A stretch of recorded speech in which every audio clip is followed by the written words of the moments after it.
Viewers all over the world,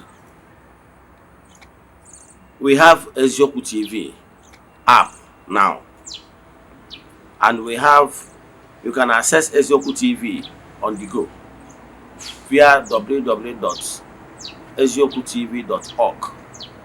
You got a Google, type www.eziokwutv.org. You got our website. You got on your website to watch here. Here in the name of Eziokwu TV.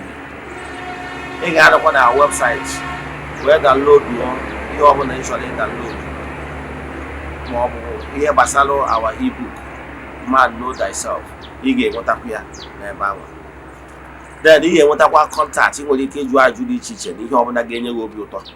Nkuzi niile gbasara ọdịnala Igbo na-egosi ebe anwa. Ihe gbasara philosophy and life a na-akụzikwa ebe anwa. Then anyị na-enwekwazi egwu ọdịnala Igbo dị iche iche. Then anyị na-enwekwazi Nollywood movies. Yes, coming from Ugochi Tube Movie Productions and many more for your entertainment.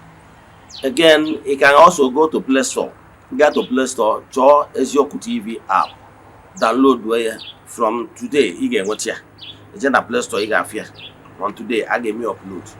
You get back download where you get what Eziokwu TV now watch via your app and the other entertainment packages. Yeah. Remember, my WhatsApp number remains 08057837672. This is Eziokwu TV, who free-to-air channel, satellite television. You can be watching your Eziokwu TV via installing your satellite television or in your house. Then you can also watch it on the go via your phone, anywhere you are all over the world. May the blessings of Chukwu be with you all, now and forevermore. Yeah, guys.